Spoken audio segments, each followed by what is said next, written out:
கிராம மக்களை அச்சுறுத்தும் சைக்கோ கொள்ளையர்கள், குடும்பங்களை காக்க இரவு நேரங்களில் தீப்பந்தங்களுடன் காவல் காக்கும் இளைஞர்கள் எங்கே என்கிறீர்களா? வாருங்கள், அது பற்றிய ஒரு செய்தி தொகுப்பினை பார்க்கலாம். திருடர்கள் ஜாக்கிரதை, உங்கள் நகைகள் உடைமைகள் பத்திரம் போன்ற அறிவிப்பு பலகைகள் நகர்ப்புறங்களில்தான் நாம் பார்த்திருப்போம்.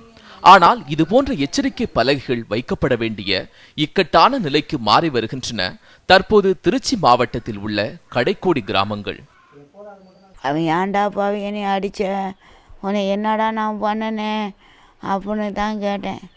கேட்டுன்னா நான் தெக்கமாக திரும்பி, நீங்கள் தலை வெட்ட வேணாம் வாங்க, என்னை அடிச்சு விட்டான், தலை வெட்ட ஓடியாருங்க வாங்க அடிச்சு விட்டான்னு சொன்னோன்னே அவன் ஓட்டம் பிடிச்சிட்டாங்க.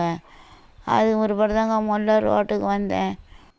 திருச்சி பெரம்பலூர் மாவட்டங்களின் எல்லைகளில் உள்ளது எதுமலை, வரதராஜபுரம், சிறுகனூர், தேனூர், பெரம்பிக்குளம் உள்ளிட்ட 10ற்கு மேற்பட்ட கிராமங்கள்.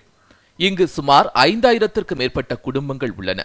இவர்களின் பிரதான தொழிலே விவசாயம், கால்நடைகளை வளர்ப்பதுதான்.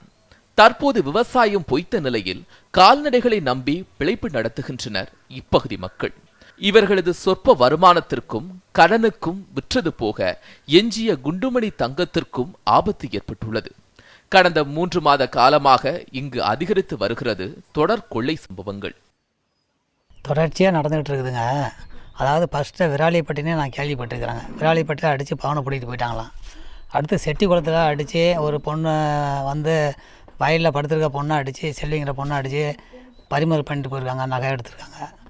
அடுத்து வந்து தேனூரில் ஒரு படுத்துருக்கும்போது, ஒரு மணி போல் கட்டில் படுத்துருக்கும்போது வயதான அம்மாவை அடித்து நகையை பறிச்சுட்டு போயிருக்காங்க. அந்த அம்மா சாக பிழைக்க இருக்கிறதா கேள்விப்பட்டாங்க.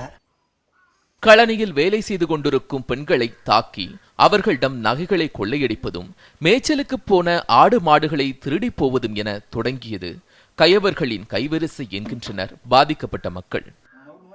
இப்படி வராங்க, எதில் அடிக்கிறாங்க என்னன்னே தெரிய மாட்டேங்குது.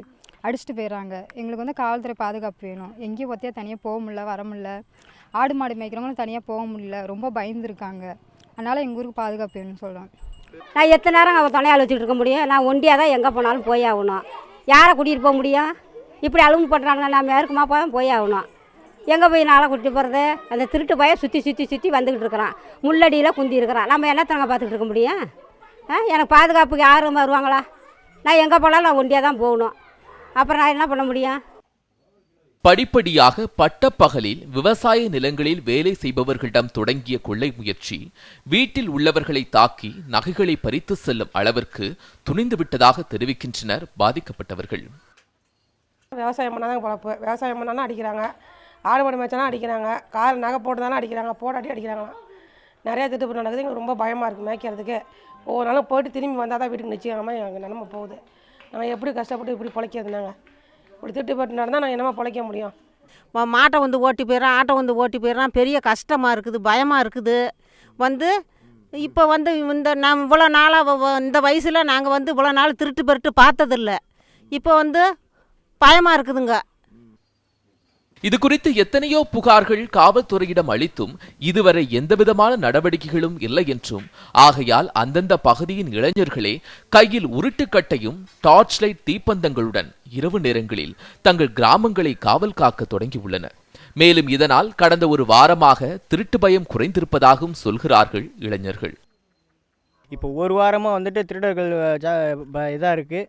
இப்போ நாங்கள் வந்துட்டு ஊர் ஆளுங்களாம் சேர்ந்து பந்தத்தை பொறுத்திக்கிட்டு ஊர் எல்லாம் எல்லாம் இது பண்ணிகிட்ருக்கோம். இப்போ வந்துட்டு ஒரு வாரமாக திருட தொல்லை இல்லை. ஆனால் இது மறுபடியும் இதை நாங்கள் விட்டுட்டோம் அப்படின்னா திருப்பி வந்துட்டு எங்களுக்கு திருட தொல்லை இருக்கும். அதனால் எங்களுக்கு வந்து போலீஸ் பாதுகாப்பு கண்டிப்பாக எங்களுக்கு வேணும். இப்போ எங்கள் ஊரில் வந்து ஒரு 10-20 நாளாக திருடன் தொல்லை அதிகமாக இருக்குது. அதனால் நாங்கள் ஒரு 4-5 ஊர், அதாவது எங்கள் பக்கத்து ஊரில் வந்து ஒரு 10 பேர், ஊருக்கு 10 பேர் சேர்ந்து திருடன் தொலைகிட்டு இருக்கோம். ஒரு பக்கம் பந்தமும் ஒரு பக்கம் டார்ச் லைட்டும் தொலைகிட்டு இருக்கோம். இப்போ வந்து அந்த தொலைவான நாள்லேருந்து இப்போ ஒரு வாரமாக திருடன் தொல்லை எதுவும் இல்லை.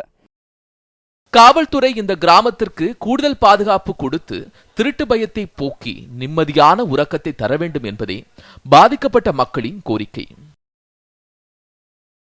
ஒவ்வொரு பிரச்சனைக்கும் காவல்துறை நாடுகிற இந்த காலத்தில் தற்போது எங்களுடைய கிராமத்தையும் எங்களுடைய குடும்பத்தையும் நாங்களே காத்து கொள்கிறோம் என்பதற்காக எங்களுடைய குடும்பத்தினுடைய நிம்மதியாக உறங்குவதற்காக எங்களுடைய உறக்கத்தை இழந்து இரவு முழுவதும் எங்களுடைய பாதுகாப்புக்காக ஈடுபட்டிருக்கிறார்கள் இந்த இளைஞர்கள்.